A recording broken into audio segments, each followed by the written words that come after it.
Hey, test, test, test.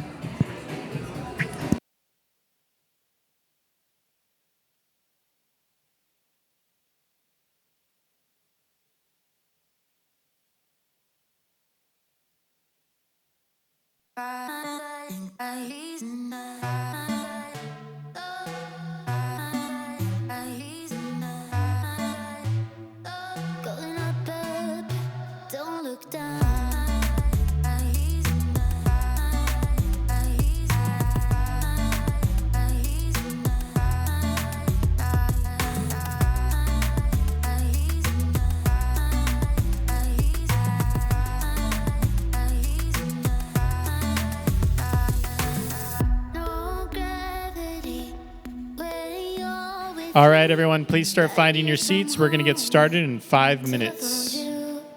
Please make sure to get some food, too.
Hello, everyone. If you're new to eBridge Center, welcome. If you've been a repeat person, welcome back. It's great to have this great turnout for our, I don't know how many Startup Texas this is, but 10 Startup Texases. How awesome is that? So I love these events. These events, it's an opportunity to see our own businesses and see their ideas and see how they want to scale their businesses. And I love how Startup Texas showcases that to you guys. So thank you for coming and supporting these businesses. I want to take the opportunity to introduce Nathan Burkhart. He's our Vice President for Entrepreneurship and Innovation for the Brownsville Community Improvement Corporation. And I just realized I didn't say my name. I was so excited. So I'm Corey Pena. I am the president of the Brownsville Community Improvement Corporation, otherwise known as BCIC. So again, welcome. Thank you, Corey, and welcome again, everyone, to the 10th annual Startup Texas Pitch Event. The building you're in right now, the eBridge Center for Business and Commercialization, is the largest startup incubator south of San Antonio. And the reason we can call ourselves such a large incubator is particularly because of our special relationship with the UTRGV Entrepreneurship and Commercialization Center. So before I get in about the program and introduce our judges, I would like to introduce Ms. Linda Ufflin, Director of Innovation, Commercialization, and Entrepreneurship for the university. Hi, everybody. How are we doing today? Are you all excited? I'm super excited.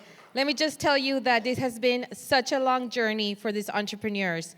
We have been together. We're like family now. We have been together for almost more than 16 weeks, in and out, working very hard for them to be prepared for this day. But beyond that, to be prepared for them to launch their ventures into the market. Because what they're doing is going to impact the world, and they're all from the Rio Grande Valley. How awesome is that? So we run the Advance Up Accelerator program for our partners, the Startup Texas competition. We're here at eBridge. We believe in this concept. We couldn't have done this without our partnership. It is so unique, and we've won national awards because of that. So we're very excited. So let's celebrate them. Today is about our entrepreneurs. Today is about their journey, their accomplishments, their hard work. They're a little nervous, so be nice to them, please. Celebrate them. Judges, be nice. No, just kidding. But I mean, it's all about, we do this. The University of Texas Rio Grande Valley has a core value of, being public servants. And we are here for that. It is our due diligence as part of the Governmental and Community Relations Division at the university to do our part in supporting our community and our industry, and that's what we do. So on behalf of UTRGV and BCIC and eBridge, thank you for being here today. Thank you for celebrating our entrepreneurs. A big shout out to both BCIC and UTRGV teams. This could not happen without them. It's all about them too. So thank you very much. Enjoy the show. And I think I'm going to bring back Nathan.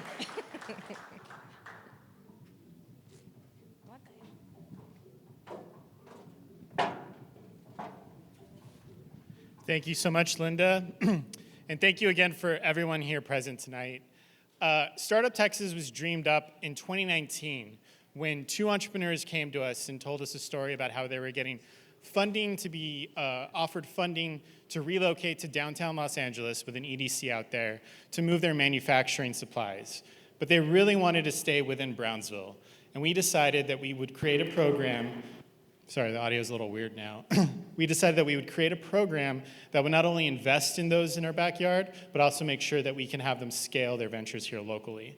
And now, 5 years later, we're on our 10th pitch competition. We've funded well over 30 entrepreneurs through this program, and we're really excited for the additional 8 that are going to be presenting tonight, each of whom are actually going to be eligible for a $10,000 reimbursement grant for their programs. So just a few house rules for tonight. Please silence your cell phones, no flash photography. Don't talk during the presentations, but please feel free to grab some either beer or some food. Shout out to Pluton Brewing Company. They were actually one of the winners back in 2021 when we invested in food entrepreneurs as well. No talking during presentations, no heckling or distractions. As Linda had mentioned, these people have been working for 16 weeks on these presentations, so please give them that respect. Each participant will have 10 minutes total, and we're actually going to do a community voting panel for a best of show for the community here right afterwards. Now I'd like to have you all meet the judges, our esteemed panel, Ashutosh Panpalia, a robotics engineer for Zoho Technologies. Round of applause. Dr. Sylvia Robles, Adopt a Startup and VIP Idea Lab Coordinator, and Assistant Professor of Practice at UTRGV's Robert Vackard College of Business and Entrepreneurship. And a familiar face here within eBridge, Mayra Delgado, NASA JSC Technology Transfer and Commercialization Program Specialist.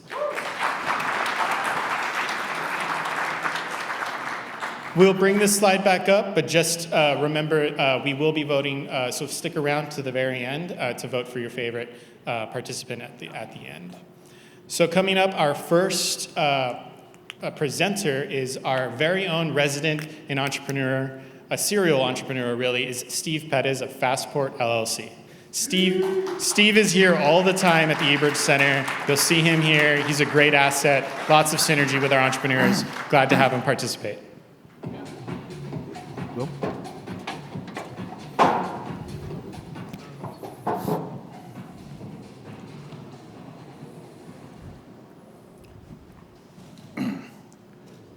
Good afternoon. My name is Steve Perez, and I will be presenting today AI Receptionist by Fastport.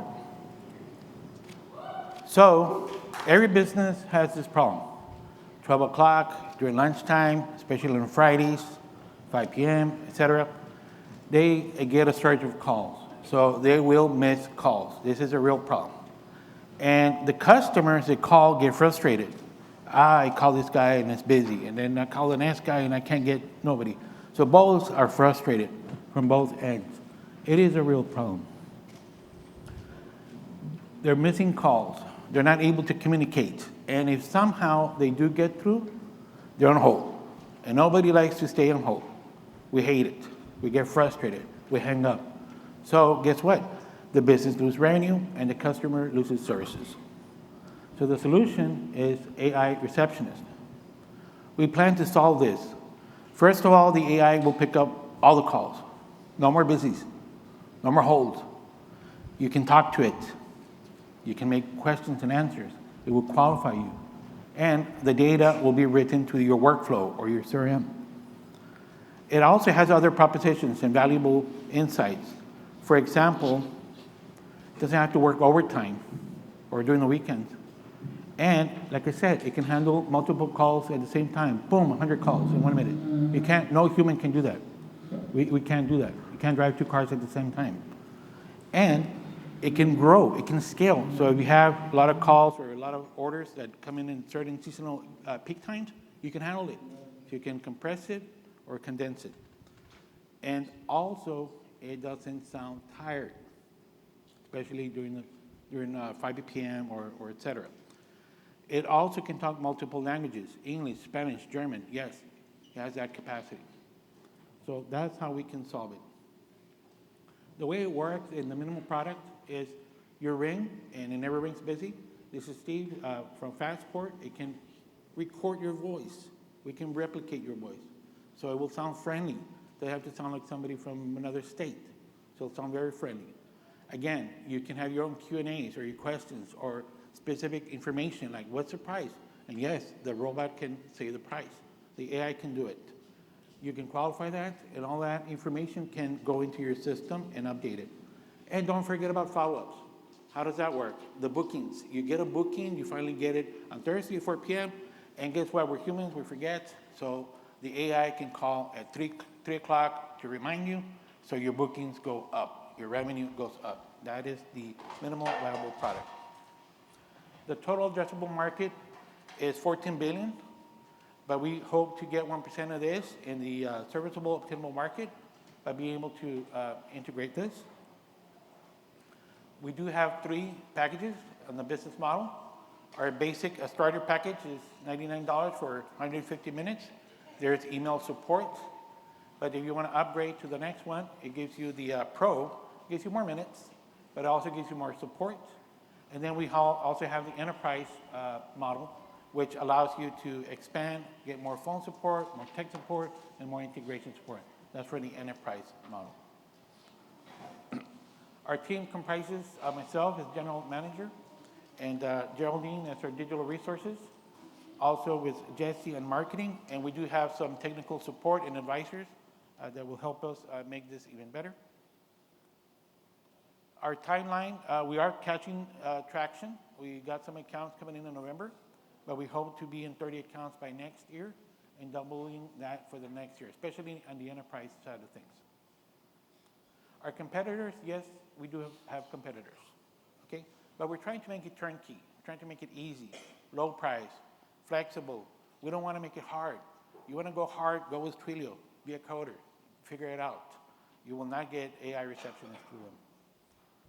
The income projection we have is $99, and at least on this chart, but we do expect to be profitable in the first year. Our ask is $25K. We continue to refine it, but notice how coding and refinement is less than marketing.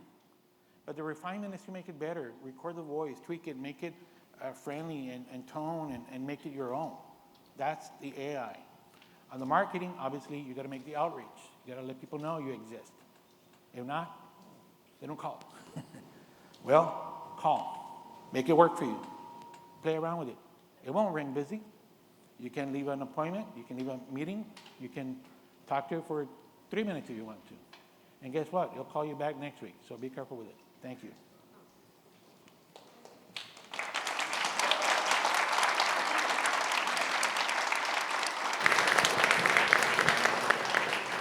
We have time for a couple of questions, judges.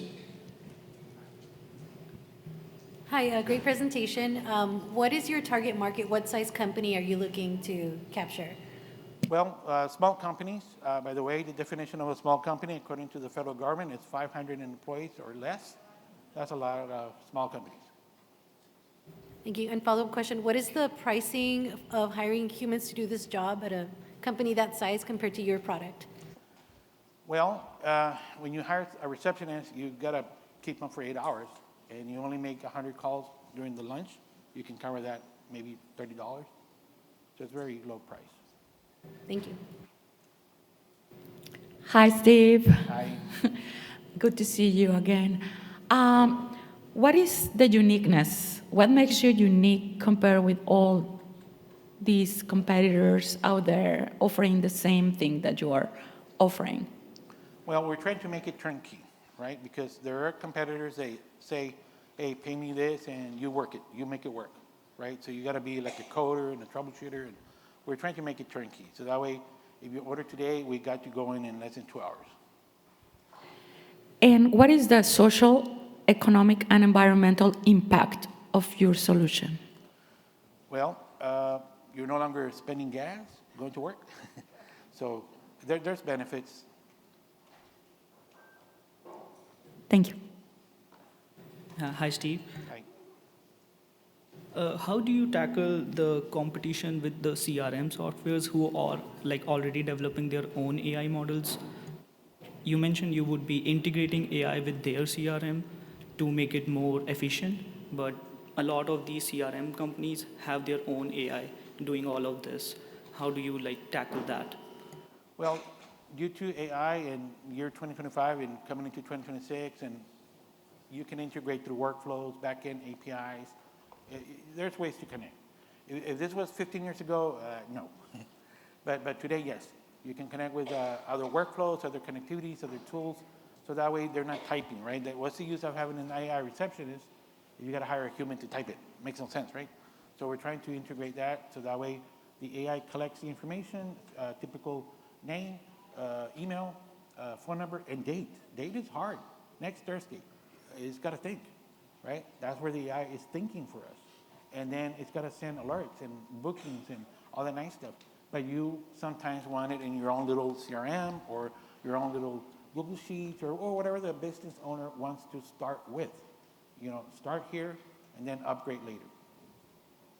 Thank you. Do we start? One more question, if No more? one more. Yes. Can you go back to your projections? Because Sure. it went too fast, so I didn't see. You mentioned like 60 accounts, but I wanted to see the monies. Yeah. No. But that's the model. You want to be the traction? The traction? Or the projections? The projections. The projections? Money.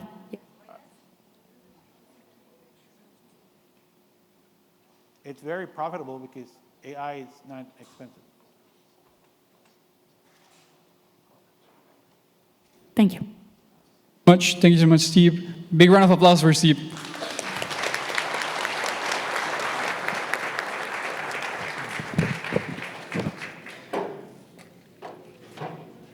Hello, I'm introducing the next entrepreneur.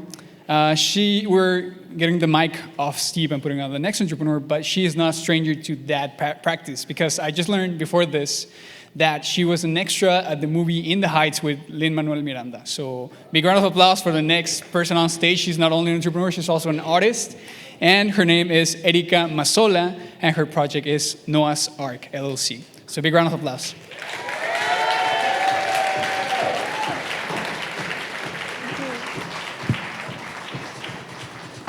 Hi, everyone. Thank you so much for coming tonight. My name is Erika Mazzola, and this is Noah's Ark. So what do? We save animals. I grew up with a family that loves animals. At one time, we had 40 rescues living in our home with us.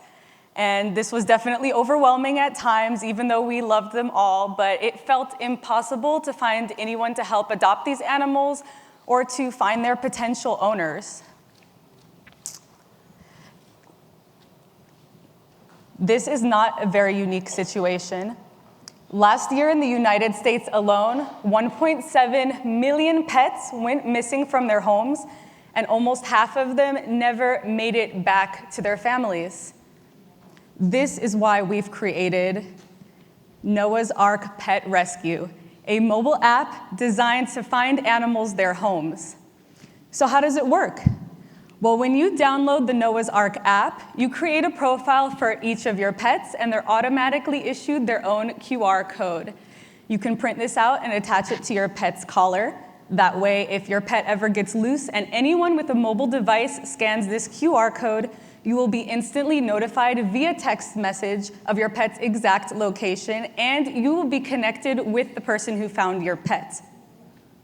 Now, the person who found your pet will be able to see if you've posted any reward for returning your pet, which you can pre-fund in case of emergency through our in-app wallet. You can also create lost pet flyers, which will be featured in our lost and found board, showing all the animals reported as lost or found in your local area. One of our other greatest missions is helping shelter animals get adopted, and we achieve this through our Swipe to Adopt feature, where local shelters and even local pet foster parents, they can upload their animals into our network. And just like everyone's favorite dating app, you can swipe through the local adoptable animals to find your perfect match. When you do, you can apply to adopt or foster that animal. We also connect our animal community through our marketplace, our map, and our social media feed. So our marketplace is inclusive of everything pet-related, from big top vendors to small local business owners as well. If you are a local business owner and you sell pet-related items, you can apply for a shop in our marketplace, and once you post your products, they will become available to purchase to all of our users. If you would like to be featured even more, we have a map, and we are Google Maps integrated, so everything pet-related will appear on this map, from local vendors, groomers, boarders, daycare, training, pet sitting, anything you can think of, it will be there, even the animal shelters and the location reports from our Lost and Found board as well. our social media feed, you can upload photos and videos of your animal, read up on pet care tips from your peers, and even privately connect with your veterinarian, sharing medical photos and information, and also receiving vaccination and appointment reminders. The pet industry is a huge one. Worldwide, it is a $250 billion market. And this number is actually projected to more than double in size in the next 5 years. Almost every household these days has at least one pet. Some people have pets that they love just like their children, and some even have them instead of children these days. And this is not something that is changing. Our community is our greatest value at Noah's Ark, and that is why our app is free to download and it is free to use all of the features. However, to keep our mission alive, we do need to generate some revenue. This will be done through transaction fees, through promotional advertising in our map and in our marketplace, as well as offering subscription tiers to our users with different benefits. There's a lot of big pet brands out there like PetSmart, Petco, Ring offers pet products now, Shelter Love, Paw Boost. But while they all offer one or two features, we actually take all of these features combined plus more and add it into one streamlined platform. We don't see them as competitors. We actually want to collaborate and include them in our pet network. We truly have an amazing team, and all of us are animal advocates at heart, and it is thanks to each and every one of these people that our mission has become possible. It has been a long journey to get to where we are today, but I am proud to say that we do have a working product. Our app is approved by the Apple Store, and we are officially ready for our first users. With the $10,000 grant from the eBridge, we will be amping up our marketing, starting locally in the Valley, expanding through Texas, and quickly nationwide. But ultimately, this problem that we are solving, we know it's not just local, it is a worldwide issue. So the faster we can grow our community to the global level, we will be able to have the greatest impact for saving these animals. So after all the presentations, please visit us at our table upstairs. If you would like to become our user of the app and create a pet profile, we can help you get set up, and we will have some merch to give to you as well. Thank you very much, everyone, and I hope to see you all on the Noah's Ark Pet Connect Network.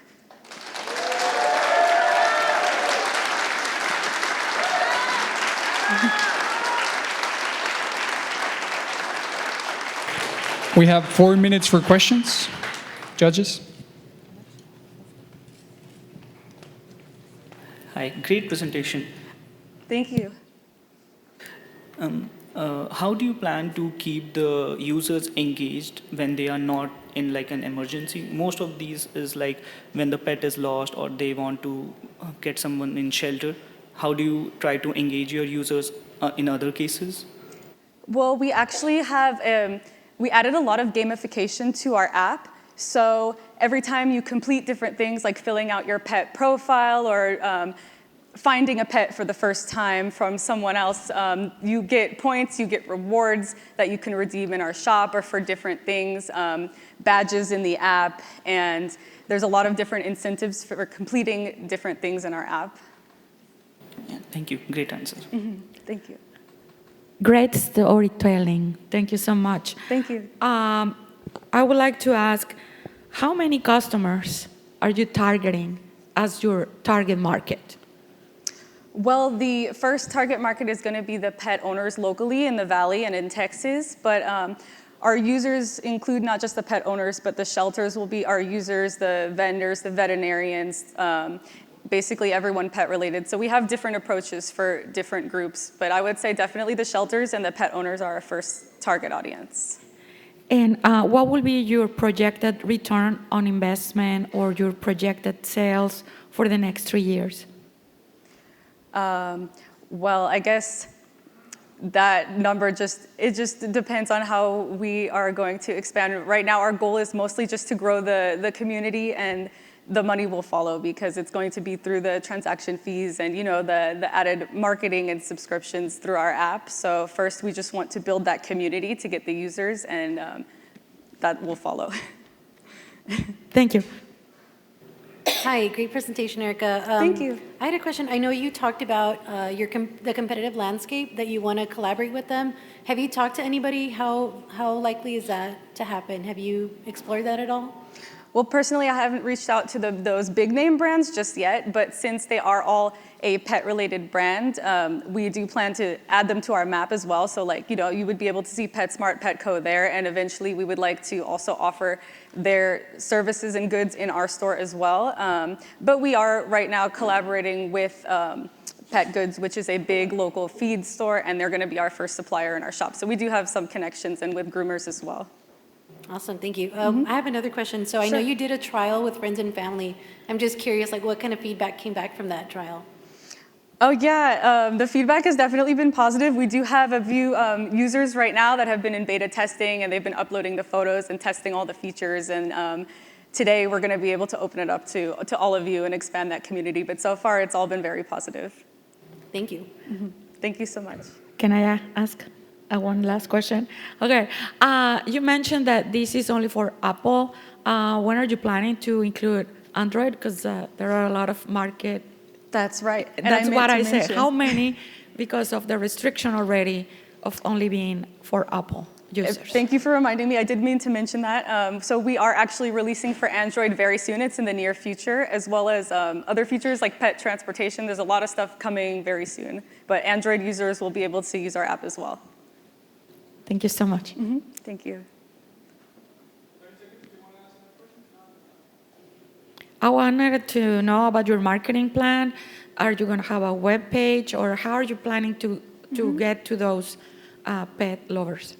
Yeah, well, we do already have a website. We have a web page. We have a Facebook page. We've actually created Facebook pages locally for every single city in the valley so far, because we want to be able to share all the lost pets and help people find them that way and connect with the communities directly. We have begun outreach to local groomers and the shelters as well. So that's how we're starting. And we do actually have a photo contest coming up as well. That's going to be a global contest where there will be a monetary prize and also potential future royalties for those photos that we will be using to expand our marketing reach as well. Thank you so much. Thank you.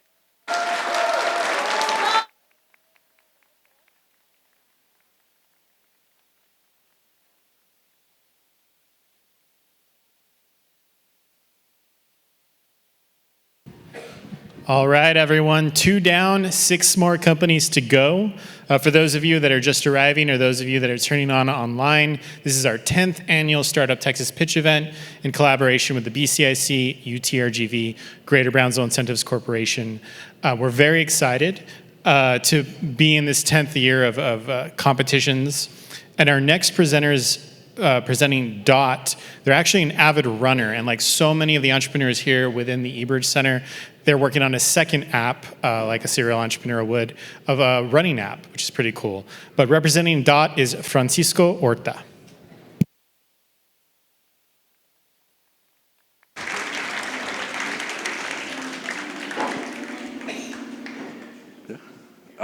Hello everyone, my name is Francisco Orta Bazan, and I am the co-founder of Dot. It is the week before midterms, and after a class in Brownsville, students gather around the professor to talk about an upcoming exam. Esteban, though, he cannot stay. Esteban, he cannot stay. He has to take a class in Edinburgh and a bus to catch.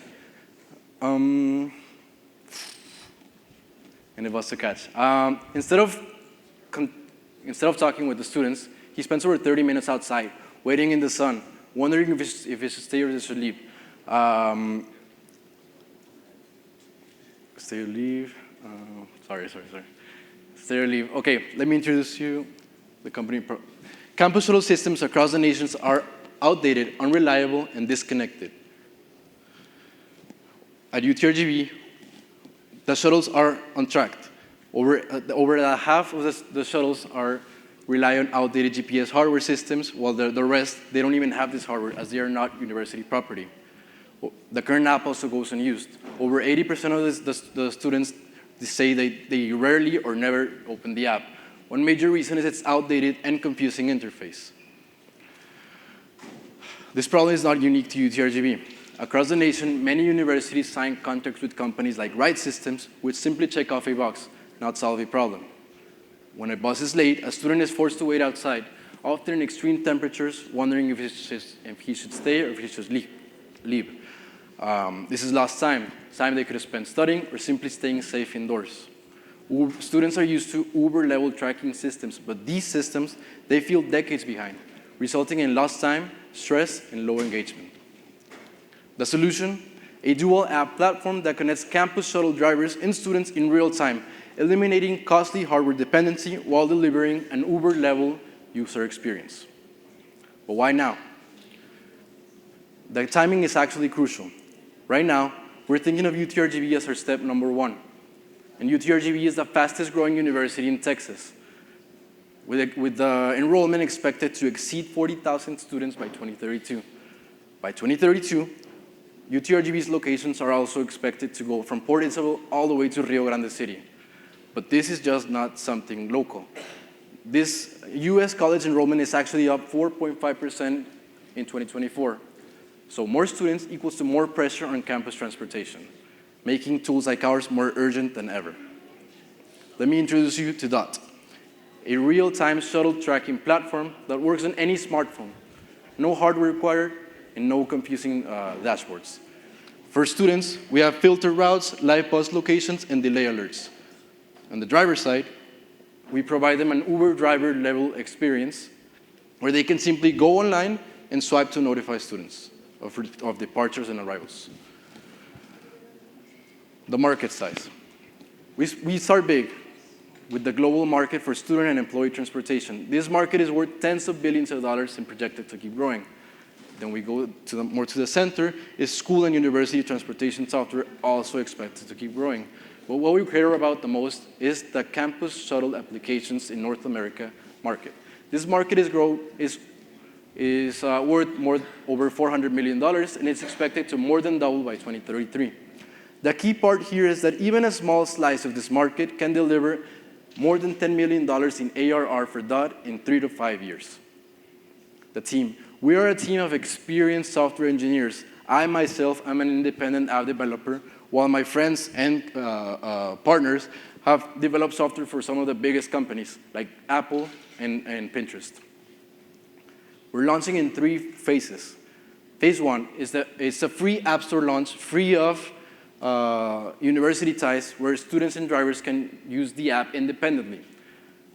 The revenue here will be through ads, but the real value here is in growth, in credibility, and in feedback. Phase 2 is institutional contracts with just one university at $4 per student per semester, plus support fees. We're looking at $300,000 in yearly revenue. Phase 3 comes after the proving DOT with institutions, which is SaaS expansion with private shuttle companies. We'll be charging them anywhere between $300 to $5,000 a month, depending on the fleet size. So all these combined give us $400,000 in ARR by year 2. Traction. By next year, we're expecting to have our pilot launch with over 1,000 users, quickly scaling to several thousand. By 2027, we expect our first official university deal worth around $350,000 in ARR. We're also expecting this year to scale within the UT system schools. But by year 3, we're expecting a nationwide replication with 5 to 10 universities, over 100,000 students, and $3 to $5 million in ARR. Current competition like Translock and Ride Systems all have expensive hardware, long setup time, and a bad user experience. Users simply don't use the app. DOT is different. We have no hardware, 1-day setup time, and the best user experience is based on students.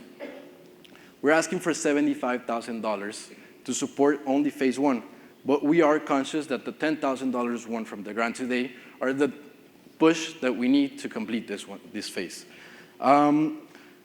This funding takes us from pilot to contract, and we're also open for future investments. Thank you. We believe in a future where students' time is valued, and this is going to start with us. And remember, this is an app for students, by students. Thank you.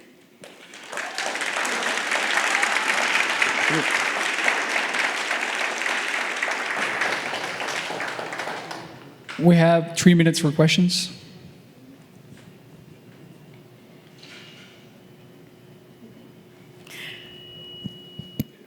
Thank you so much for your presentation, and I'm so just happy to see UTRGV students pitching. That's amazing, innovating. Yes, I want to know who is your customer, because I know the users are the students, but who's your real customer, and how many are you approaching to target? Well, at first, the user is going to be the students in phase one, because we want to make this app the best we can for them. But at the end of the day, we want to use this likability by students to show the universities how much of a necessity this is and how much money they're wasting in the current solutions.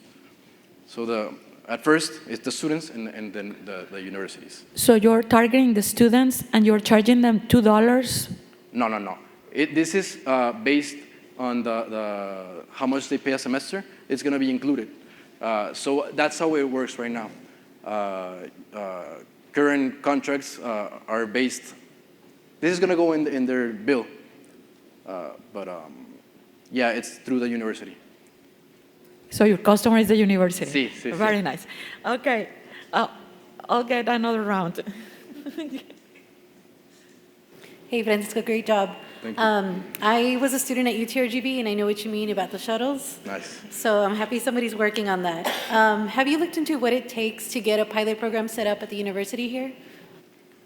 Can you repeat that, sorry?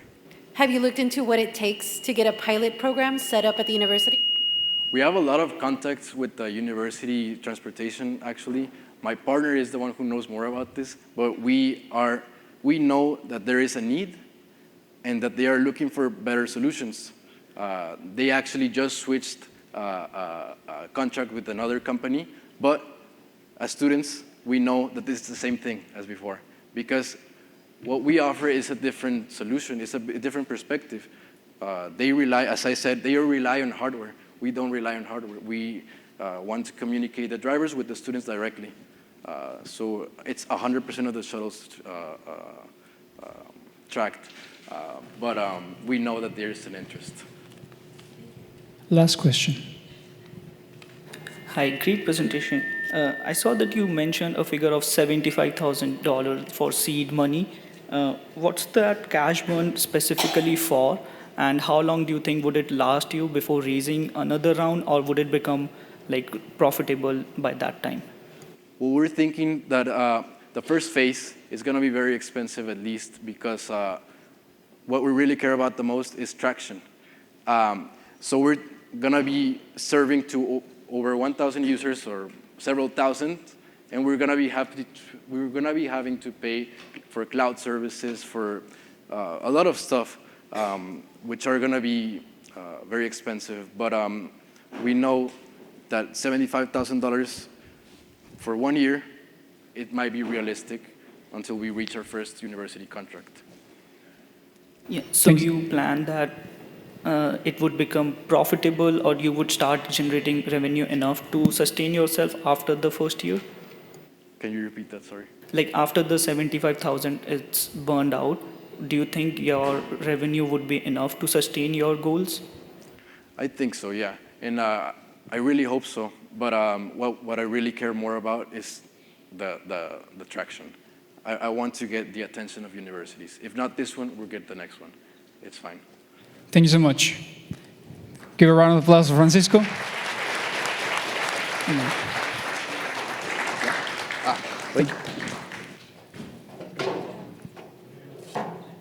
Hey, hello again. Before the event, I went to every single participant and I asked them, hey, can you give me a fun fact about yourself? And the first one, as I mentioned, was an artist, right? She was an actress. And I didn't think that I would find so many artists in eBridge, besides entrepreneurs, right? And she told me, the next participant told me that she used to be an international belly dancer. So that's another fun fact from her. We have another artist, we have another entrepreneur, and another great pitch for y'all. So I hope you enjoy it. Her name is Ciara Perez, and the business is Urban Plants. Big round of applause.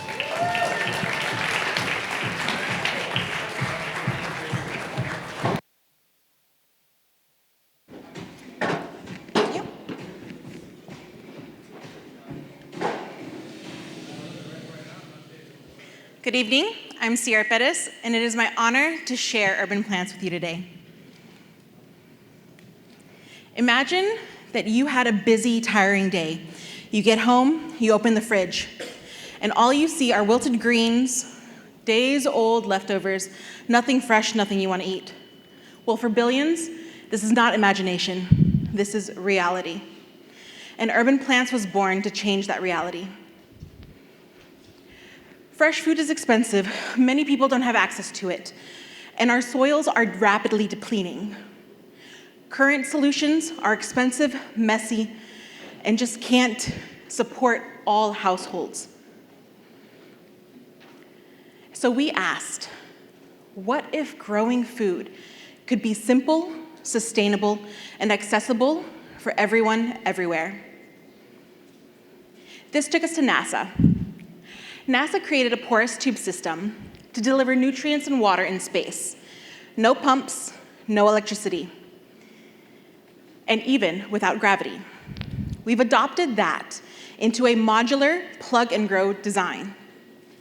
Instead of pumps, we use medical-style IV tubing.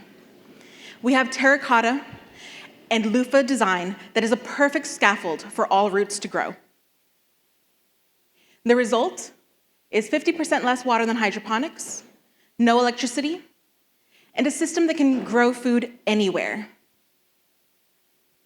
Why is this important right now?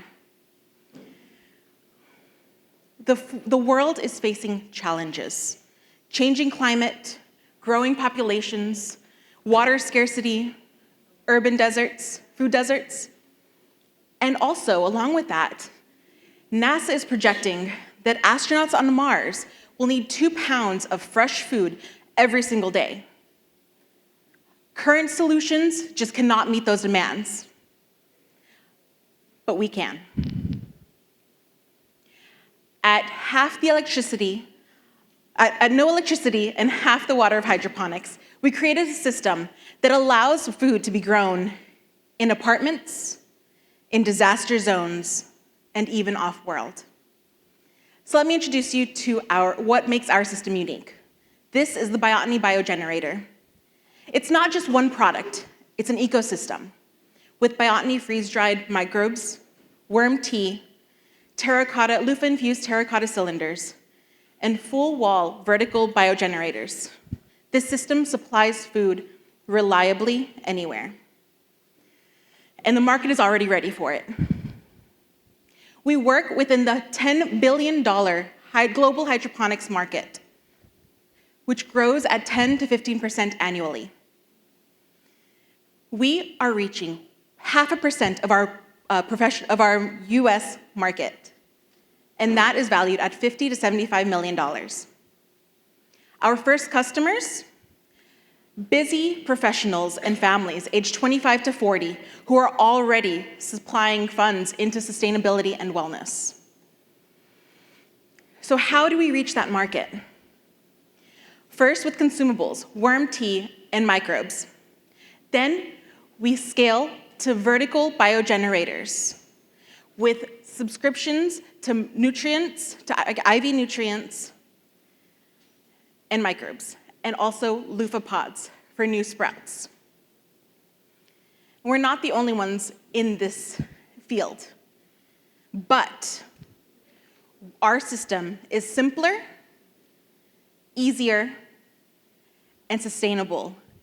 A solution for true sustainability everywhere. So translating that into finances, in 2026, we are predicted to gain $300,000 from consumables alone. And with space exploration expanding, we are projected to grow to $1 million in revenue in 2028. And behind those numbers is a team that can make it happen. Our team combines science, engineering, business, and creativity, perfectly positioned to take NASA technology from labs into homes and communities. And we're already building momentum. We've already begun on worm tea and microbes. We are in the process of researching terracotta, loofah-infused terracotta cylinders. And our prototype is in development for the Biotany system. So why am I here today? Because we are inviting you to join us. Today we are asking for $500,000 to take Biotany from prototype to market, to create a world where food sustainability is possible. So join us to create this world where fresh food is always at hand, even if you are not on this world. Thank you.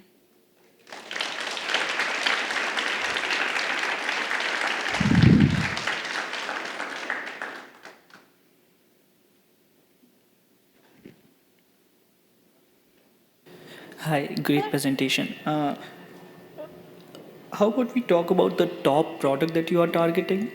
You mentioned there are several steps of product you have planned. What would be the top product that you would say that you would want to go ahead with first? Yes, the top product is, so first or top product? Let's start with the first product that you plan. Consumables. So that is our worm tea and then our microbes. So we have live worm castings. We are growing our worms here in town at a farm, and we are taking the castings from those worms and making them into worm tea. Along with that, we also have the microbes, which will add in nutrients for the system to grow food. Yeah, and the top product that you plan would come out of this would be? The Biotany biogenerator. So it's a vertical wall system that can hang either on a wall or separately from it. Yeah, thank you. Thank you. Hi, Sarah. Great presentation. I love the idea for the product. So I have two questions. Number one, if I were going to purchase a starter system for my apartment, what would that cost me? What's like the range that you're looking at right now? 100?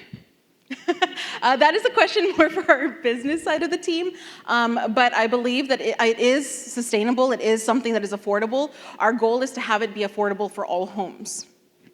And once I purchase the product, then I would have to repurchase the loofah, the worm tea, and a few of the other things you mentioned, right? So once you purchase the product and you set it up, you have already everything that you need to grow. If you decide to add extra product, for example, you have extra seeds that you want to start, then you would need loofah pods, which then would allow the root system to develop and be placed into our biogenerator system. The nutrients is the subscription aspect of that. So the nutrients is what you purchase, and that's in the IV system.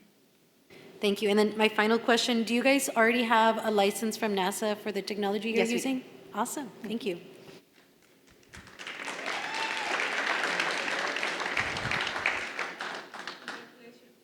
Congratulations, Ciara. Good to see you here. I know a lot of the people, even here, didn't understand half of what you mentioned because we are not familiar. A lot of the people is not familiar with the benefits of what you are offering, the technology. What is the plan of this company to educate people to get a more feasible, viable, and sustainable food regarding that in 10 years, we're going to run out of food. That's a fact, in 10 years or less. So this is a great option, but how do you educate people? That's my first question. And the second, how do you address the fact that many will think NASA connected, this is expensive, this is not for me? Those are my questions. Okay, thank you. So the first question is, how do we plan to educate, correct? Okay, so education will come with the system being put out into the field. For example, when I mentioned that our first customers are people who are already putting funds into sustainability and wellness, families, 25 to 40-year-olds, busy professionals. Those are the people that are our first customers. Our next will actually be, during that process, will be the education. Telling people about the product, sharing it, connecting with distributors. Once we get into, for example, retail or private customers, then we'll be able to share that information. we are looking at marketing, we are looking at word of mouth, and we are looking at connecting with retail distributors to help us spread that word out. And then your second question, please remind me. I forgot. It's okay, we're at time. Thank you. Thank you very much.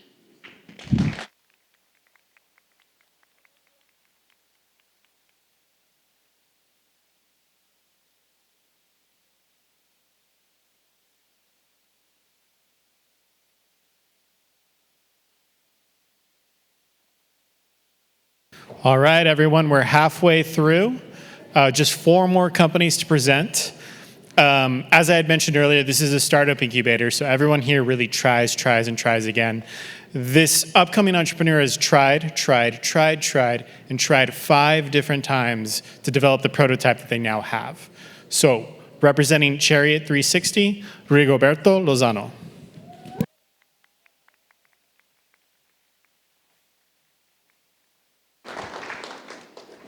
Hello, my name is Rigo Lozano, and our company is Chariot 360. I'm the co-founder, my brother Omar is the founder. And our story begins at home with our mom. My brother was building something for her to move around. It was this device, and when, I'm sorry, let me go to I don't think it's happening. Rewind. Okay, the rewind. There we go. So, Chariot 360. So, it started with our mom, and he was building this device. It was meant to have her just move around the house. She had lost her mobility. She wasn't able to walk. And I saw him building this device, and I decided to help him. Our goal was to help her stand upright and ride this device inside the house and have her just do her everyday chores.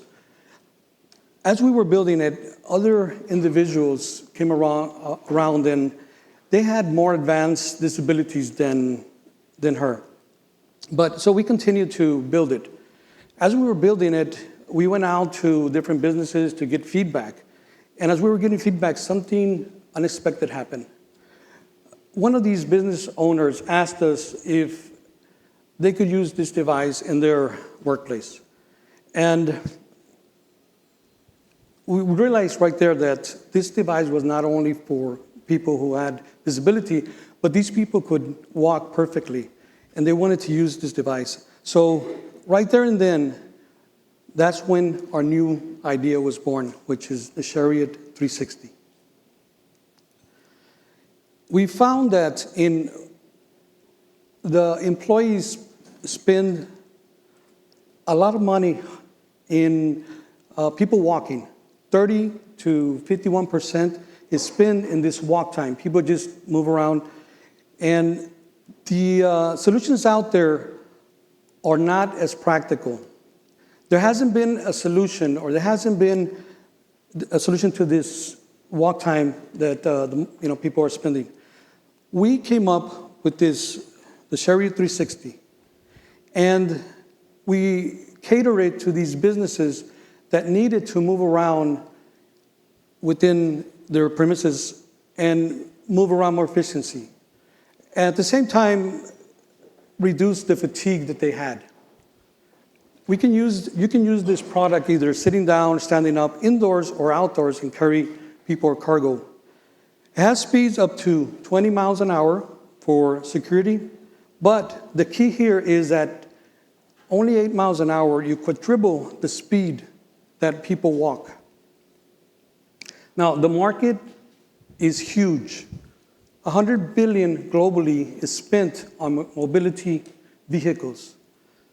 $10 billion in the US, and our reachable market in the 10 cities, surrounding cities, is 28 million.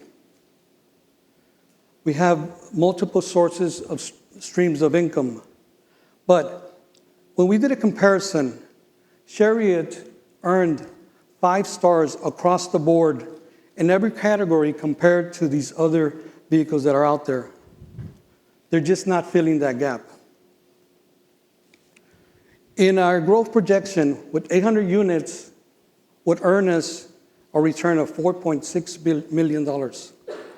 When we add sales and rental and referrals and self-fulfilling orders that are already happening, and we reinvest our returns, that grows to 11 million.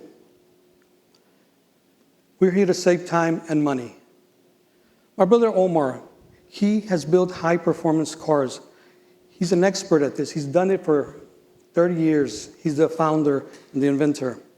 I built over 150 homes, multiple different projects, and we know how to build. We built this car to last, and we already tested it. We're asking for 250 for 10% or 500 for 20% to start immediate production of these chariots and deploy them to these businesses that desperately need to save time in their walk time. Now, this is not theory. We already built, sold, and tested these for 5 months. We kept them out there to see how well they performed. Not only did we find that they worked well, but there was a customer who said that they saved 6 hours a day using our product. Started with our mom. We were just trying to help her be efficient in the house. And we ended up finding businesses who needed had the same problem. And then there was individuals who just wanted to stand up and use our product because they have never done that before. So we haven't forgotten our roots. We haven't forgotten how we started with our first product. But right now, the Chariot 360 is in use. We have customers using it. It's saving time and money. It's a new product that never has existed before. This is a gap that was in the system, and we found it. Now we ask you to join us with Chariot 360. Thank you.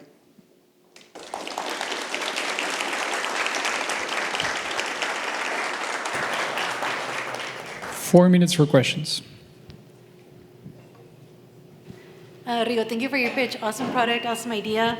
I know you mentioned that you guys are going to build this product to last. Mm-hmm. So what is your plan to not have the Tupperware problem, where people buy Tupperware and it lasts them 30 years, so they don't need to buy more? So what's your long-term plan on staying profitable with a product that's built to last? Well, that's why we tested it first. We want to make sure that it's going to last. Now, when I say last, there's other products that break down after certain years. So it's going to last its lifetime. We don't know what it is. Some of our products are already being used. Some of the products that we use in Chariot already have been used in other devices. So that's what we mean when to last. We build something to last, like a home. After a while, it's going to deteriorate, so you need maintenance on it. Congratulations, Rigo. Thank you. Great pitch. And how difficult is to drive for people with disabilities?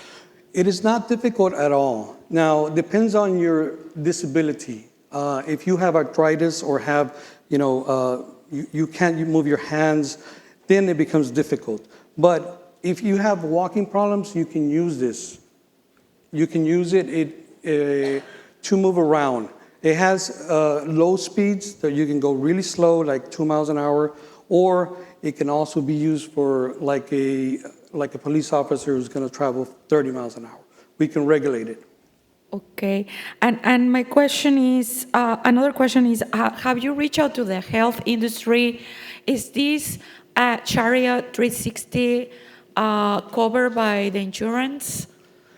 At this point, we just started. Now, we want to get it approved for insurances. There is a company that already has his insurance covering the Chariot under his umbrella of insurance. So we're still discovering that. Amazing, thank you. Yeah, awesome idea. You mentioned that there was this deployed in a business and it had like a saving of 6 hours or something. Do you have like made a cost analysis of what the break-even time would be? Like in 1 year or 2 year, it would be break-even, and after that, how many years it is running, it would just save the business owner? Are you asking about the references from the business owner or references from what we've experienced? From the business owner, you mentioned We that have, yes, we deploying have it. testimonies, videos that we've interviewed them, and they say how much time they've spent.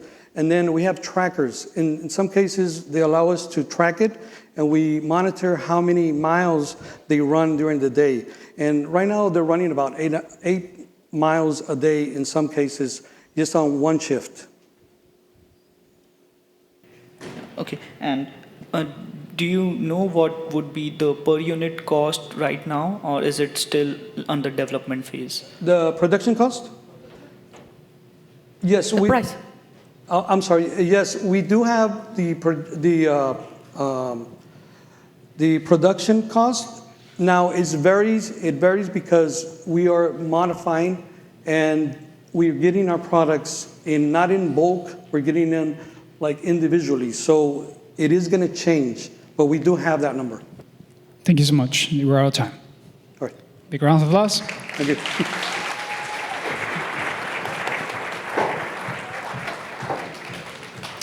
This next participant might be familiar to you because you have come to eBridge, because I trust that you all come often, right? Because the next participant was also part of Frontera Leadership Institute. So in the past months, he was pitching right here on this stage for one of his projects that's now being presented today at Startup Texas. So this is what eBridge is all about. It's about getting to the funnel and developing your project and growing your project with the people around you and the community that you have available. So the name of this person is Alan Salinas, and he's presenting DiaBuddy. A big round of applause.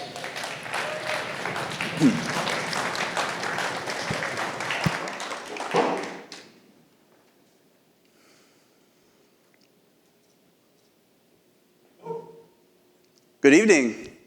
My name is Alan Salinas. I am the founder at DiaBuddy. At DiaBuddy, we believe that every person with diabetes should have the tools they need to live their life. But these tools, they should not be a luxury. Rather, they should be a fundamental human right. And so, at DiaBuddy, this is the foundational belief that drives our startup forward. And so this is our purpose: to empower every person living with diabetes to confidently manage their condition, and more importantly, reclaim full control over their life. This is how most people manage their diabetes right now. As you can see, it's pretty overwhelming. There's a lot going on. If you look up diabetic journals on Amazon or on Etsy, you're gonna get thousands of results. And there's a lot, there's too much. And so what we're trying to do at DiaBuddy is all of this doesn't solve the problem of diabetes management. At its core, diabetes management is complicated. It's overwhelming, it's outdated, and what do I even do with all of this information? And so I really want to focus on overwhelming. We had a lot of customer interviews and surveys that stated that more than half of them said that it felt like a second full-time job. Just imagine Alex, your server, or Miss Garcia, your local school teacher. They're already working 40, 50, even 60 hours, and they have to manage their diabetes, which feels like another 40 on top of that. So we know that even with this, if they don't manage their diabetes correctly, the results could be quite catastrophic. They could lose a limb, lose their eyesight, or even much, much worse. And so we know that our solution at a high level needed to be simple and intuitive, personal, integrated, and have actionable insights. Diabetics are just like you and I. They have Apple Watches and Fitbits, but they also have a few tools like their CGMs or their insulin pumps. And so if we could somehow put all of that information together, we can get a good, clear vision on what that person's life and health looks like. And that leads us to creating DiaBuddy. DiaBuddy is the all-in-one AI-powered diabetes management app. It integrates and consolidates every aspect of the diabetic's life, including wearables. And so just imagine you have your home screen, you're walking and you see where you're at for your day and that's all you need, and you're good to go. And so how does it work? Well, there are two different ways that DiaBuddy gets information. One, from manual inputs, or two, from digital inputs from wearables. Then AI will analyze all of this data, put it together, and give you insights about your unique health, where it's at that moment in time. And the goal is for people to use, for diabetics to use DiaBuddy. But how many people have diabetes? Well, diabetes is slowly but surely growing worldwide. Our goal is to target English and Spanish speakers with smartphones in North and South America. I mean, even here in the Valley, 1 in 3 people have diabetes. And so, adding on to that, a lot of diabetics utilize diabetes management apps, our competitors. And so, this is their strengths and weaknesses. And as you can see, there's a lot going on. But our goal is to disrupt this largely complacent industry. All of these features, there's a lot, have been requested by our user interviews, by our surveys. Either they're not there or they could be improved upon. And so what I want to get to is our business model. Plain and simply, we're going to offer more value to our users for free. That means that we have a tiered subscription model, and we also license our data. According to user research and industry standards, shallow data is valued at less than $1, while rich and dense data is valued at more than $3. And so, assuming that we're gonna get a large tier 2 base, that's what our intuitions are, a large tier 2 user base, we're gonna, at about 45%, we're gonna utilize and we're gonna come up with about $6 of average revenue per user. This means that we can take a glimpse into the future of DiaBuddy, which means, a lot of which means, right? Which means that we can find our profitability based on how many users we have. This is from 1,000 to 100,000 users. We're gonna break even at around 5,000 to 8,000 users. In the future, as long as we grab 1%, we're approximately making about $6 million in monthly recurring revenue. So, I know that was a lot. We can take a breath. This is our team. We're 2 founders. We are looking for a third. We're backed by a team of advisors and mentors. This is where we're at right now. We're building a wait list. We're getting a technical co-founder. We're trying to. And our goal is to build a HIPAA-compliant MVP. And that's what we ask. How can you help us? Well, we need help with, if you know anyone in the software engineering world, in the health tech industry, we'd love to connect with you and with them. We are also open to investment if you understand that we have a long-term vision. And finally, follow us, join us. This is our waitlist. Feel free to scan it. And that's my LinkedIn profile. Please connect with me. We'd love to help you, and we can't wait to transform diabetes management one life at a time. Thank you.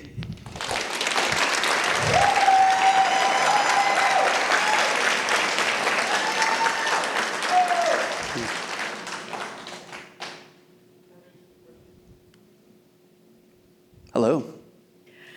Congratulations, Alan. Thank you. And Yolisma. Yes. Yes. Great presentation. Great job. I have a question. Diabetes is very close to me. I lost my dad because of it, and I know what it takes. But my condolences. Thank you. A lot of the people in that situation are older people who Correct. are not tech savvy. How are you going to address that issue to make it, I know it's easy and integrated and all the technology, but older people are not very savvy on how to input the info. I know it's gonna be analyzed really well through AI and everything, but yes. How real people is gonna use this amazing 100%. application? We have 2 different segments. So in our presentation, there is, we're targeting English and Spanish speakers with a smartphone. That is our proxy for tech savviness. But also, we understand that older people have diabetes and struggle with managing their diabetes. And so our primary segment is users with a smartphone for tech savviness. However, we are also reaching out to people who aren't as tech savvy, right? And we're gonna have a completely different onboarding system for them. They're gonna be able to choose, like, how confident are you with tech? And if they aren't very confident, we have a completely different onboarding system that simplifies and minimizes everything so that they see what they need and that's it. Nothing crazy, no extra information that they don't need. And so we're gonna continue interviewing people, especially on that older side, to understand what information do you need and how can we make that as blatant as apparent to you as possible. Thank you. And I have another question. I know you are targeting B2C, but have you thought about B2B and selling this to hospitals or providers or care houses, etc.? And if you have also asked if this could be covered, because it's a preventive care. Correct. And here in Texas, we have the highest rate of diabetes. So they're trying to prevent it. Do you think have you reached out to them and asked if it will be covered? 100%. We are trying to work with UTRGV to see what that looks like, but primarily we are B2C. The reason why we're B2C is so that people that don't have insurance are able to reap the benefits of having an all-intuitive, all-in-one AI diabetes management platform. However, our options, we have plenty of options. We can go down the insurance route, which is B2B2C. Can you all say that? B2B2C? And so, yeah, we can go through insurance. And we've also thought about utilizing this for healthcare providers and primary care providers so that they're able to refer and integrate in their own system. 100%. We are looking into it. 1 minute left. Yeah, a great idea, and the product also seems really intuitive. I just wanted to understand about the integration of various sensors that you mentioned, because a lot of these sensors come with an app that has all the AI features as well nowadays. So how do you tackle that? 100%. Right now, the digital diabetes management ecosystem is extremely scattered.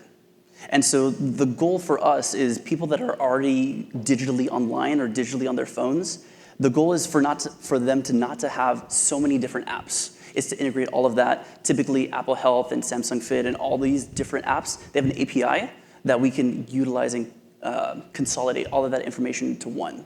So yes, there is a lot of different apps, but our goal is to consolidate into one. That way they just have one, especially for diabetics, one outlook on where's their health at, what are they doing, how does it look like, what's the future? Great answer. Thank you. We are at time. Thank you. Thank you.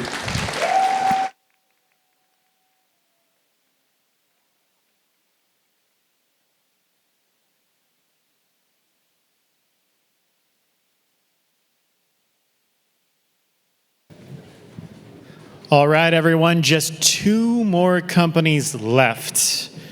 And this next presenter, when he was really young, he found a rock. He thought that rock was a meteor. And from then on, proved to create a very huge love for space and all things space related. So representing Space Ocean Corporation, Paul Mamakos. Hey, thanks. Hi, everybody. Great to be here. We're at the intersection of, we got the ocean, we have the railroad, we have space now, and we have the bus system as well. So Space Ocean, we're interested in the intersection of the ocean and space. Started the company in 2021. I was looking at the SpaceX rockets and everything else, and it reminded me of what I cared about when I was younger. So this is bringing together a lot of skills from when I was younger and as I've grown up. So, the big problem is water and space.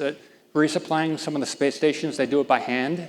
So that's okay when you're doing 100 liters, but if you're doing 1,000 liters or 2,000 liters, it takes a lot of time, and the astronauts could be doing other stuff with their time. So the big need is there's water is needed in space as more astronauts go up into space, and we're looking to streamline that resupply of the water and also other fluids too, but we're starting out with water because it's not dangerous or anything else. So they need more and more water. You can only recycle so much water, so if you lose 10% over time, you only recycle 92%, you're going to need more water. So that's a daily consumption for the astronauts. And this is a big pain point. The recycling unit itself is between $20 million and $100 million. So it might take some of these commercial space stations 3.5 years to recoup that cost if they went and bought one of these. But if they just get it supplied by us, part of the solution we do is to, we plan in 2027 to launch 2 identical satellites and demonstrate that transfer of fluid in space. And we are talking with different launch providers to help that solution come to be able to resupply water in space. We're looking to start out around the Earth. There are 4 commercial space stations we're looking to service, and we're talking with one of them. We have a letter of interest with one of the 4 commercial space stations, and the market's around $700 billion as of last year, and in 2031 it's supposed to be up around $1 trillion, even 2032 possibly, 2031 or 32. The addressable market's around $6.5 billion globally, but in the US it's around $4.5 billion. And in our first year, in 2028, we could probably do about 80 or more $1 million. Some other differentiators are we're looking to do about 1,500 liters of fluid capacity. The other companies have, they're all usually over $200 million, and ours is looking to be about $70 million, our satellite system. And so we have traction already in the market, and this is an example of what we're looking to do to resupply some of the space stations. There's a connector that another company has that has already been tested, and we are proposing now to the different space stations that we're talking with. But this is a demonstration of the 2 satellites that would transfer fluid between the 2 satellites. We visited one of the space stations a couple months back, and those are the 4 customers that we're looking at. In addition to the DoD, there are military uses for the water that we're looking to provide. And we're just focused on the US, but around the globe there are some other companies as well out there. We've completed our requirements review and design review. We have a non-provisional patent, utility patent on the satellite design. So we're working on the next preliminary design review, PDR. And probably maybe November or December we could finish that off. In 2027, we're looking to launch these 2 satellites. So you have to schedule the launch about 18 months ahead of time, and the launch cost is about $2.5 million per satellite. So it takes money, but we're looking at about 50% margin, maybe $80 million in the first year, and it just goes up after that. That's for 2,000 liters delivered, about $80 million. The cost per liter of water in space is about anywhere between $23,000 per liter up to $45,000 per liter. So on the left is some of our satellite costs, and it totals about $70 million for 2 satellites launched. So we have a team of 85 people. Some of them have 20 or 30 years in the aerospace sector. They've made satellites before. And on the bottom right, Dr. Alberto Vasquez, our chairman of the board, he's helped the first 10 commercial private astronauts get into space. So he's history in space. On the bottom left is Damon Bradley. He has 20 years at one of the NASA centers as well. So we have a lot of traction. We have over 20 non-disclosures, and we're doing great. This is some of the software costs for the satellite. It's about $94,000 just for the software to get through the preliminary design review. And that's it. We're based out of Brownsville, Texas. I love space. That's why I'm doing this. And I'm happy to be here to answer any questions.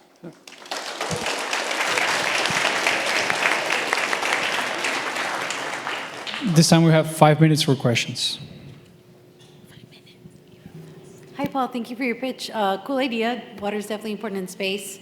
So can you, I don't know if I understood, what exactly is a product? Are you taking water from Earth and sending it? Yeah, initially from Earth until we can source it off planet, but for sure. And we're looking to launch it either with a SpaceX Falcon 9 or maybe the Starship when it gets going. And there are some other launch providers as well. But 10 years out, we look to go to one of the moons around Saturn called Enceladus, and we would source it ourselves. If people start mining the moon, we could pick it up, we could buy it from them, and we could enable that space economy, buy it from them and take it somewhere else. That's space logistics. Thanks so much. It sounds really exciting. Yeah, it's awesome.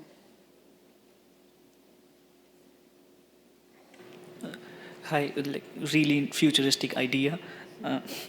You mentioned in your slides that the cost was $45,000 per liter in space.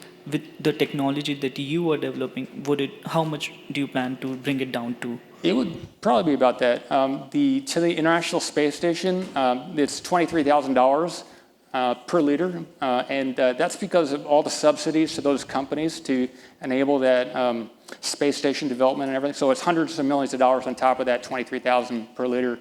But to a commercial space station, they don't have even the water containers to store it. We'd like to do a Space Act agreement that would help us provide it at the $23,000 price. We don't have any astronauts on board our satellites, so we can do it cheaper. We don't have any life support needs, so we look to bring down the price for sure. All right, thank you. You mentioned about 51% of your gross profit and increasing it to 61%. Can you elaborate more on that? Yeah. Bulk, if you do 150 liters of water to space, it's going to cost a certain amount of money. But if you do 20,000 liters or if you do 80,000 liters, the bulk, the volume to space, it's going to reduce the price quite a bit. One customer at 1,000 liters per year, or 18 customers at 18,000 liters, the volume will help it reduce the price. Thank you. And I understand your niche is very close, like for companies. Right. Who cannot afford, which companies cannot afford for that? Only the ones that are on the space industry. And so regarding the, are these, are you developing partnerships in order to complete your patent, or that's you guys are going solo, or has this innovation being filed for? Yeah, we're going to need a lot of partnerships and collaboration with all kind of companies, and we're actively making those connections. We've announced like an Astrum drive. There's a company that has a certain type of engine that doesn't use any propellant, so we announced that. But there are some others. We have partnerships already, but we haven't announced it. But we're continuing to do that. But we have some that we haven't released yet. So. What is the cost of the patent? Around $100K, correct? Yeah, one of the cool things about what I've started the company where I give people ownership in the company, fractional ownership. So over 10 years, I give different team members, depending how much they participate, so many shares. So I've been able to do it without spending a lot of money. And I did that with the attorney, the patent attorney. He joined the team. So it didn't really cost anything. It was just a filing fee, $800 or something. So, yeah. Thank you. And I don't know if I missed it. So when you launch these satellites, where are you going to be launching from? Maybe here. I was hoping to hear that. Awesome. Thank you so much. Big round of applause.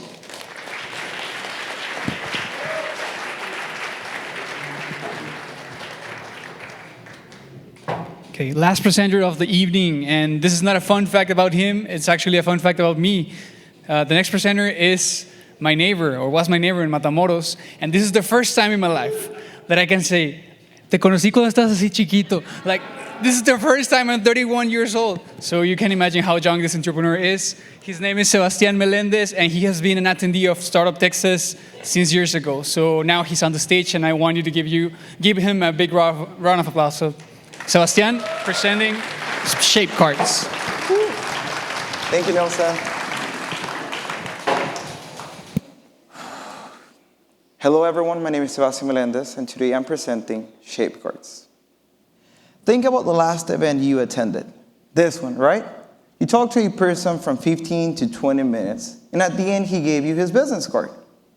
Unfortunately, networking almost always ends when receiving a business card. Why? Because you have to collect it, save it to your contacts, then maybe ask your assistant to save it to the CRM or any other platform, and then send a follow-up after the event. That is the purpose of Shape Cards, to simplify networking to automate the follow-up after the event, and then optimize operations when you go home. That was one person. Imagine going home with all these business cards in your pocket. That's a lot of work, which always results in low ROI from the events, slow follow-ups if you don't forget to, and then this all results in just losing the lead you talked to for 20 minutes. With such a complex thing of networking at this kind of events, you need something that allows you to collect the contact and sync it into your CRM. Also, to put this contact into a funnel that nurtures the relationship to increase the conversion. And with a complex funnel, you need someone to do maintenance and optimize it for the needs of your business. Let's stop for a second. How many people are here right now? 100, 120? Where would your business be if you were to turn all of them into your customers? More important, why don't you do it right now? Most likely you're gonna tell me, I'm introverted. Or Sebastian, it takes a lot of time and energy to do it, but it shouldn't. Why? Because every time you think about networking, you think about collecting the contact, saving it into your contacts, in your CRM, and then following up after the event. For that reason, we created 2 different products. Our digital business card. The simple plan allows you to collect your information, to collect other people's information and share yours. When upgrading to the Pro plan, we automate simple follow-up emails for you and give you statistics to upgrade your networking plan. But if your business is looking to go the extra mile, we provide customized funnels that allow you to do many more things like adding this person to the CRM, sending the contacts to your sales chat, doing follow-ups, setting up reminders, and even creating tasks for your business. Currently, the Salesforce automation market is expected to grow to $23 billion by 2032. Just in North and South America, this accounts for $1.1 billion. If we were to get 0.01, 0.02% out of this, this would accumulate to $1.5 million over 3 years. Who is making this possible? Sebastian Melendez, me. I have automated over $120,000 in operations for businesses. Currently work at Dell Technologies. Also Ramon, he created our software. He has a vast experience in informatics, cybersecurity, and programming. And also our advisor, Kobe Aki. He has more than 18 years of experience in digital marketing. This will make more sense in the following slides, and has worked for one of the biggest companies in the country. How do we bring customers and monetize from them? First, our first plan, the basic plan for $19.99 one-time payment, will bring them into our platform and show them how easy it is to use to network with us. When upgrading to the Pro plan, they will receive the features I mentioned and even notice these benefits more. But business looking for a funnel custom to their needs will pay from $2,000 to $3,000 setup fee plus maintenance fees over time. We're looking to acquire 300 basic plan customers, upgrade 20% of them into the Pro plan, and then do 50 funnel projects over a year. We're looking to increase this over the years. We started at UTRGV. This was a project at one of the classes that I took. We created the first product, realized the demand, and pivoted for the first time. Created our own online platform so we could control troubleshooting and the interactions of our users. We one more time wanted to pivot to create a wider list of services for our customers. In the future, we're looking to acquire many more customers through the partnership with marketing agencies. Why? Because they already have the customers. They're good at digital marketing, but when it comes to marketing at events in person, it's a whole different topic. And then expanding into Latin America, translating our services and platform to Spanish. On the left side, you're able to see the number of customers we're looking to acquire over time. And on the right side, you're able to see how much money we're looking to spend and generate as we break even in year number 2. I will explain how we're going to use this money. There's nothing in the market that allows you to share and do all these things with no app, no physical product, integrates with your current sales process, and even gives you services after delivering. We're looking to spend this money on the compensation of our employees, consulting for financial reasons, and also for legal reasons, marketing, and licenses. And I want to leave you with this last slide. These are some of the customers that already trust Shape Cards. The Mayor of San Benito, companies in the Valley, the Chamber of Commerce of Harlingen, All of them are different, right? But they have one thing in common. All of them trust Shape Cards because they know that we are reshaping networking. Thank you so much.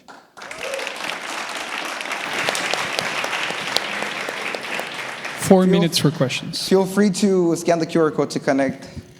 It's, of course, a Shape Cards code. Congratulations, Sebastian. Thank It's a pleasure to see you. I have you as a student, and now seeing you here. Amazing. I have a question. Go for it. Great job, by the way. Thank you. You mentioned your SOM 1.5 million in the next 3 years. Yes. How many customers represents that? That's actually a really good question. And now, is it here? There you go. So that's a difficult but really good question. Are we looking to the SaaS customers or the service customers? And one of our slides explain it very, very well. Let me see right here. So we're looking to do 300 SaaS customers and then to grow to 600, 900. These are just projections. They don't have to be that specific number. We're looking to improve our operations and marketing activities to increase it way more over time. I know the hardest is the first year. And then on the other side, you can see the service, the funnels customized to their needs, which go increasing year by year. They are lower numbers because they have a greater expense or they're way more pricey for the customer, but that does also represent the value they contribute to the small business or medium business. Awesome. I know at the beginning you experienced some technical issues. Okay. And how did you turn it around? And how is this looking amazing? Thank you. Well, what technical issues? I want to know specifically. Well, you reshape your shape card. Can you Yes. tell us how? That's what a really happened? good question. We started with the physical product. We had this idea that people wanted to use a physical product, and then we did iCorps in Houston. People say, we don't want a physical product, I want it in my phone. Now I have it in my phone and people can get it for their phones. And we continued getting more feedback and what features they wanted to include. It's been an interesting journey. We have pivoted so much, but it's always been a result of the feedback from our potential customers.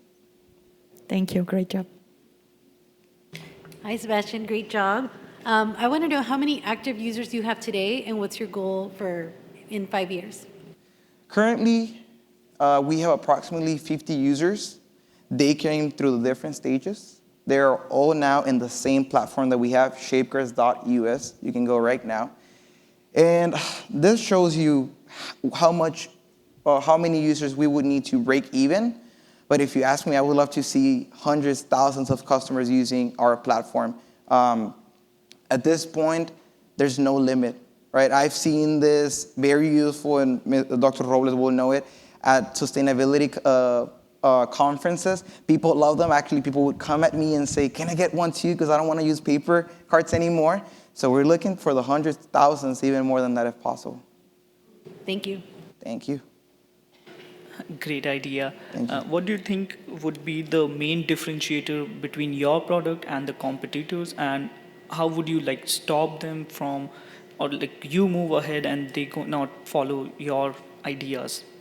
Just to confirm, you're saying, based on our team, how are we different and how can we keep this competitive advantage, right? Okay, that's a really good question.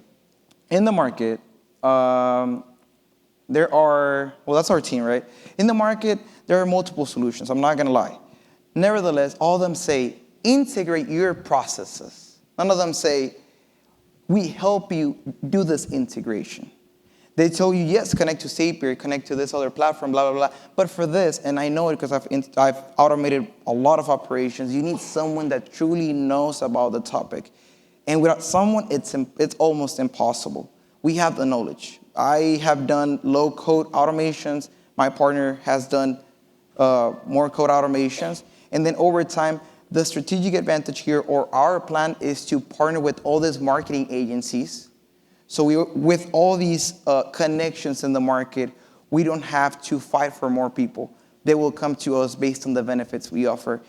If anyone is interested in learning more, in the second floor we're gonna be there, I can show you one workflow I created for one company, and it has saved them a lot of money over time just in simple operations.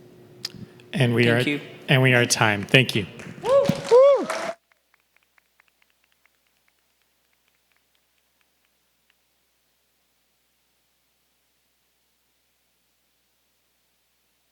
All right, everybody, that's it. All 8 businesses have completed their pitches. I'm going to ask the judges to please stand and go ahead and follow Nelson to the deliberation room. For the next 20 minutes or so, the judges are going to be deliberating over our best of show, as well as give you all a chance to both get to know the companies. So please go upstairs into our prototyping lab, where we'll have a showcase of each of the 8 companies. Please make sure to vote. Make sure to get some food. Make sure to get some Pluton Brewing Company beer. We will be back here in about 20 more minutes, and we'll find out who got the first run of show. Thank you.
All right, everybody, please start taking your seats. We have the awards ready.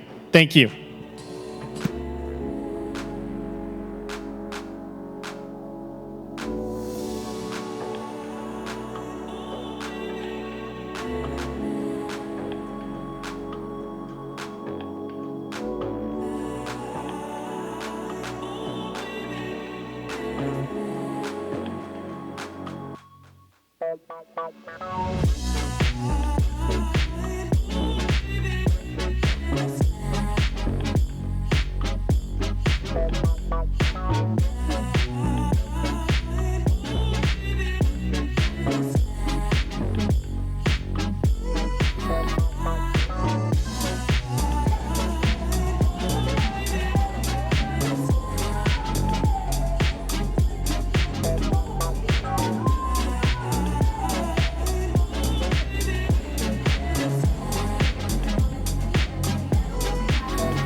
Start heading down, y'all. Start heading down. Thank you.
All right, everybody, please come downstairs. We're about to award our Best of Show first and second runner-up, as well as the Community Choice Award.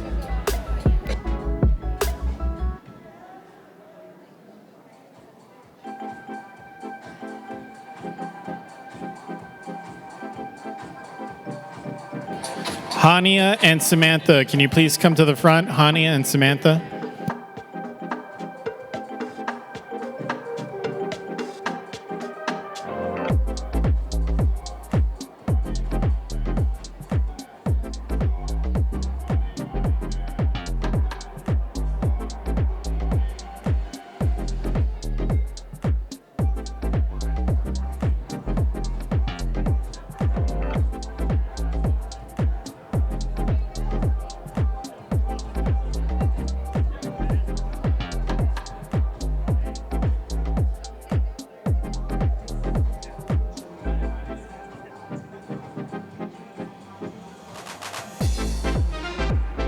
Come on downstairs. We're starting in 1 minute. 1 minute. Thank you.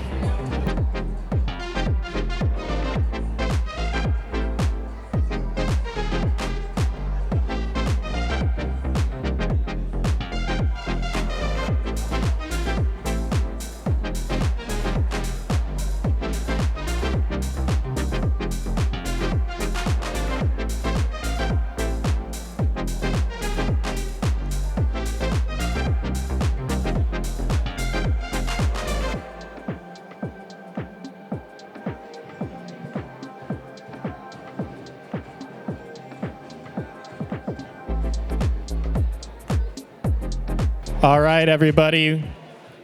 We're going to announce the winners. All right. Huge, I know you just did one, but another huge round of applause to everyone who presented tonight.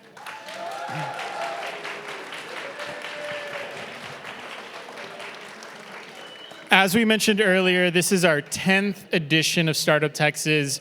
It's a collaboration between BCIC and UTRGV, and we each had staffers that really went above and beyond to make this event possible. So I'd like to recognize those two staffers today in this program. Hania, can you please come up?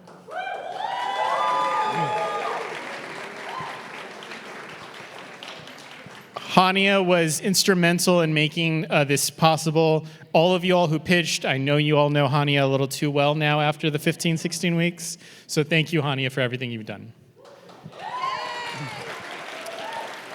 And on the BCIC side, I'd like to bring up Samantha.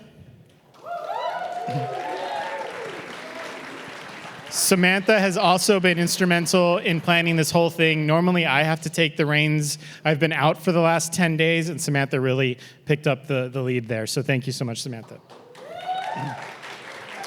All right, so are you all ready?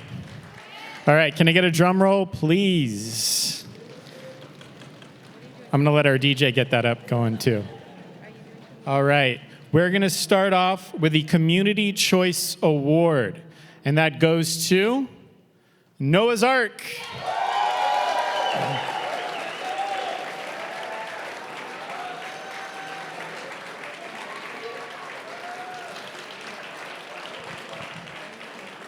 I was gonna say, how many votes did they get?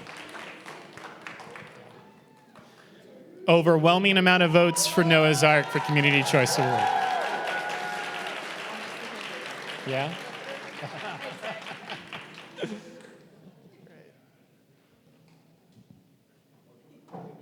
Congratulations.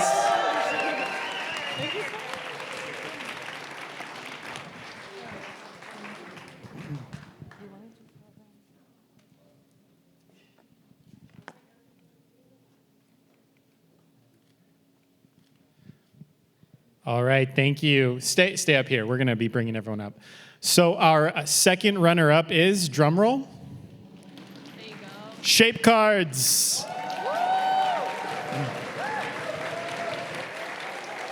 Congratulations, Sebastian.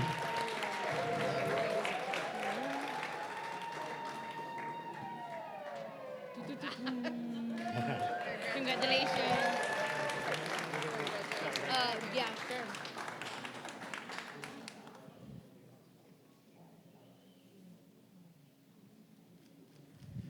All right, our first runner-up, drum roll. Noah's Ark again. Look at you.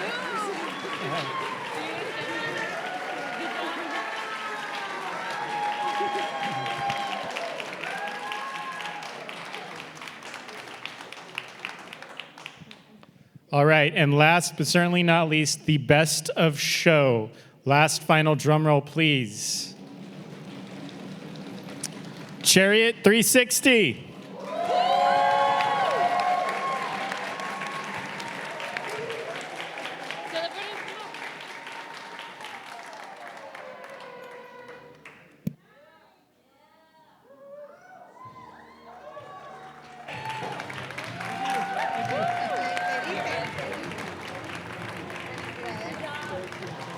Congratulations. Good job. Thank you. Yeah, absolutely. Congratulations.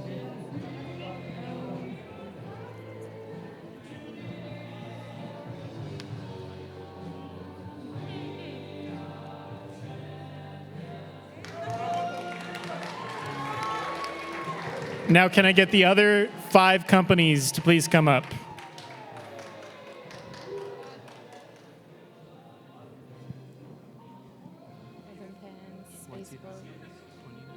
To take a picture with Omar, but you were too late. You missed it.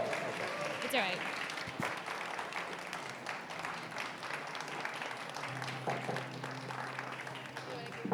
Yeah, here. Congratulations. Yeah. Congratulations. Congratulations. Good job. Congratulations. Congratulations.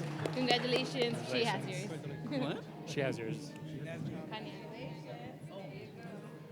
All right. Enormous round of applause. It's not easy to be up here. It's not easy to pitch.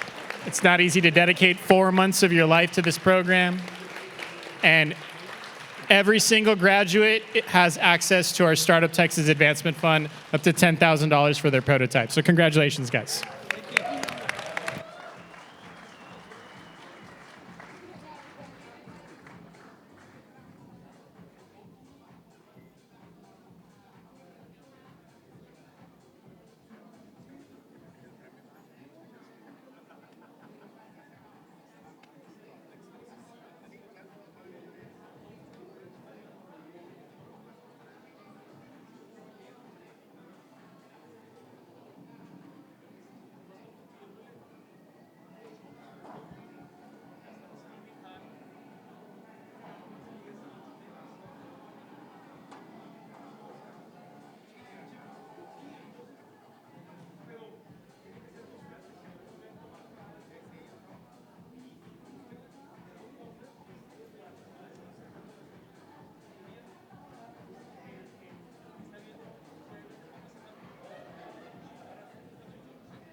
All right, everyone, that's a wrap. Thank you so much. There's still some food, there's still some beer, and we have the DJ for a few more minutes, so enjoy. Thank you.